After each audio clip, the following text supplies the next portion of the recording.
right? So Panorama shows readers three different types of bisexual people. Yeah. You don't see that many stories where writers label characters as bisexual or characters refer to themselves as bisexual. Why is that? You know, my goal in Panorama by showcasing three bisexual characters was to show the range of that experience, and to really give a label to that experience so that the reader's not confused. I think a lot of times, like on TV and stuff, you see people doing stuff and there's a cloud of suspicion, right? It's like, okay, what's going on there? And I think, just to be clear, it was important for me to label them, so when they were behaving in certain ways, it was clear for the reader to know this is a bisexual character who's behaving like that. And also, not just the bisexual part, we explore biracial and bisexual, bipolar, biracial, bisexual. See, so I wrote it. So it's like, how do you give light to all of these experiences that exist? But it seems like we erase that experience for some. You get identified as whatever you look like, right? And you erase your whole life. So it was important for me, just as a starting point. Of course, people are dynamic, right, in their experiences. But as a starting point, this is a bisexual character, and then everything else after that comes after that. And and I think even right now, it's important for people to be seen and heard, right? Black Lives Matter. I want to be seen. I want to be heard. I want to be acknowledged for my existence. For some reason, these shows are reluctant to do that. So this is how I kind of clap back and say, you know what? I can't depend on you. So I'm going to write my own fucking story, and I'm going to call the characters what I'm calling them. I don't know if you watch How to Get Away with Murder with Elise Keating.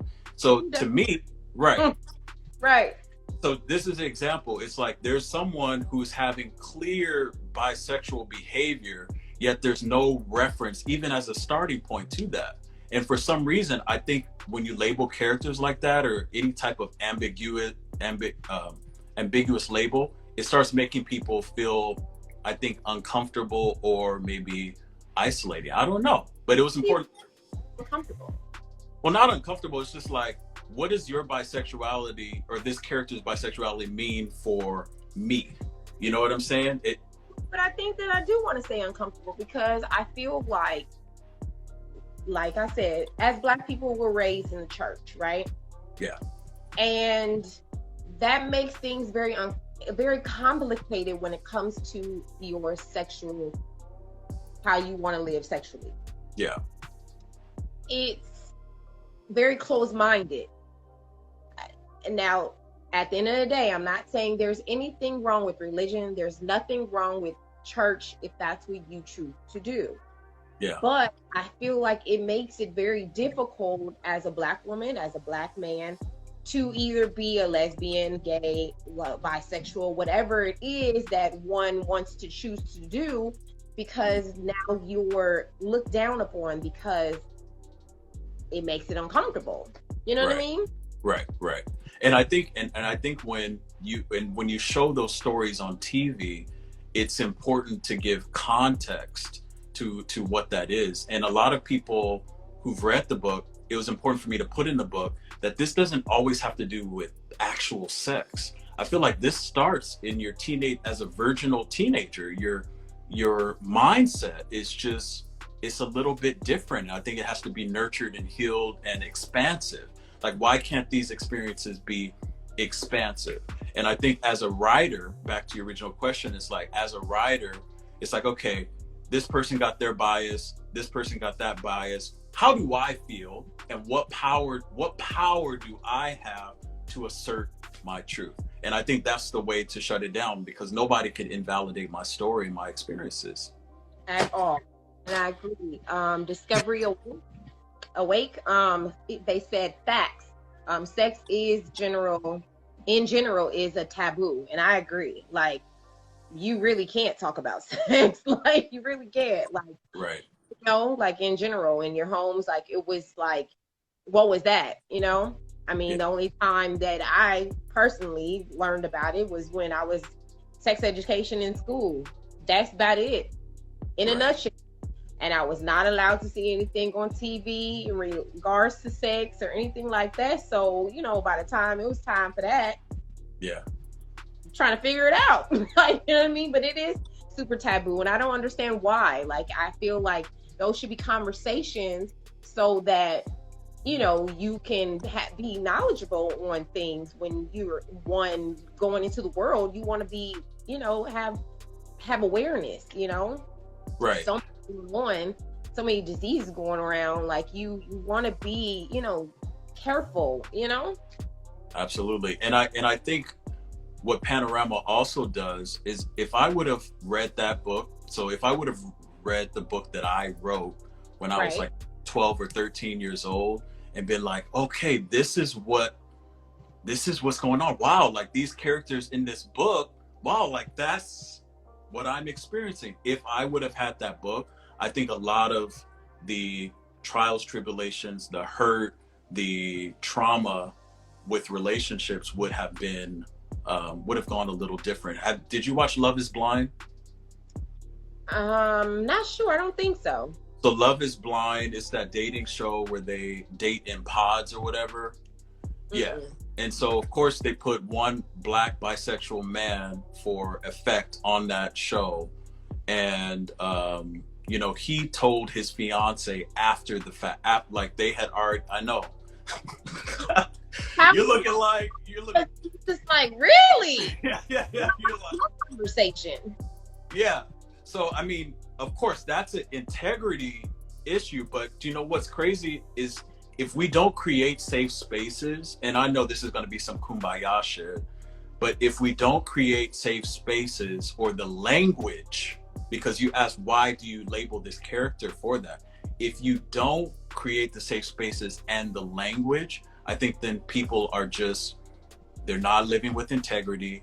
You're collateral damage, you're being hurt. His wife, his fiance ended up, I mean, yeah, both of them ended up hurt in that relationship. So it's like, how do we just create those safe spaces and the language and just give people space to be imperfect and complicated? And, you know, and these characters in this book are complicated as hell, you know, like.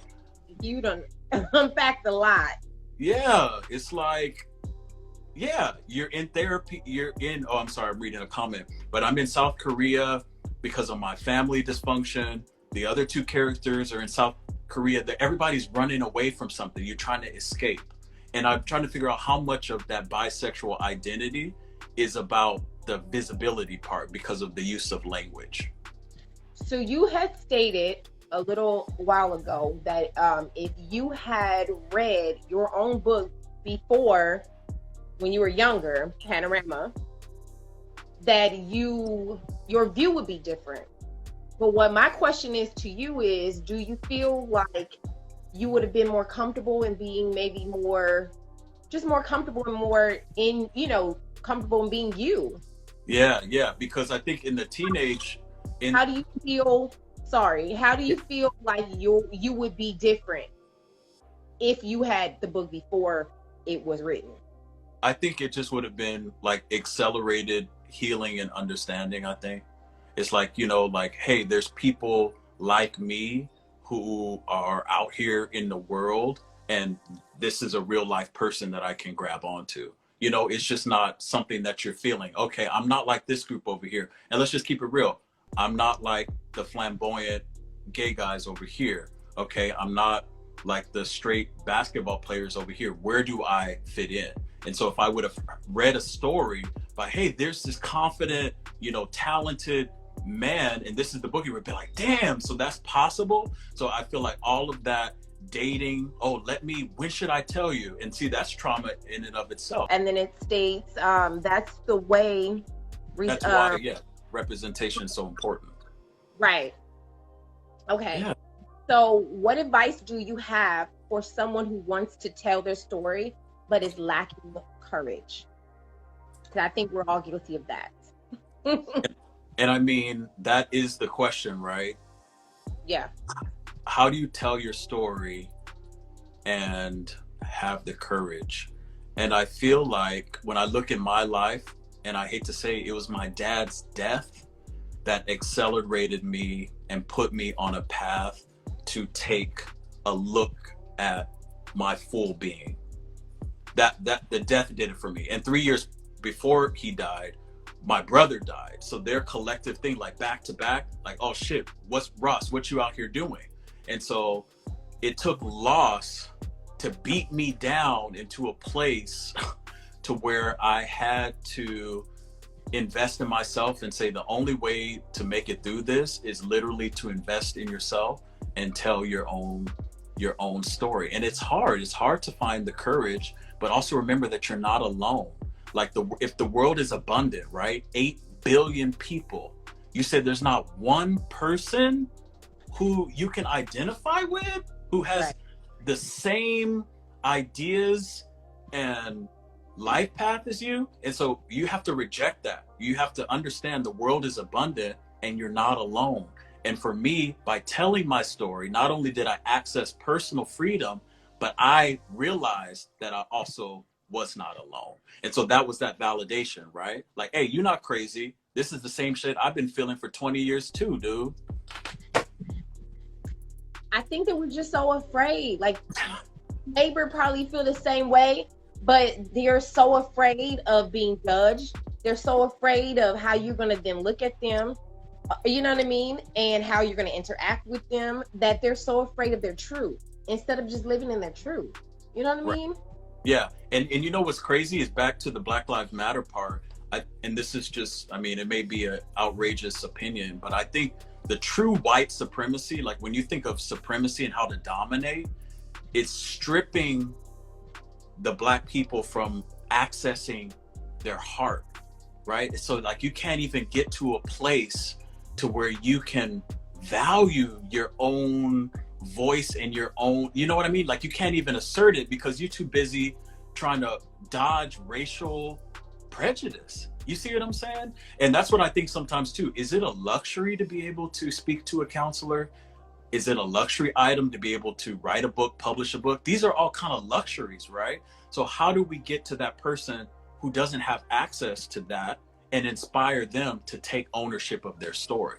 I mean, and I feel like that's kind of my mission, is either with my presence or my books, is just to remind people, whatever you're going through, you're not alone, and the power is in your story. Some fight for it.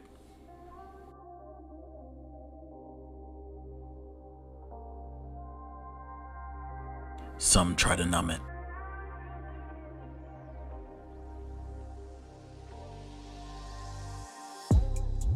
Some want more of it.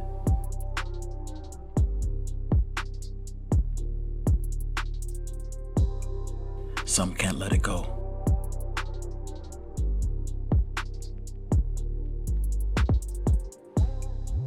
No matter how far you go,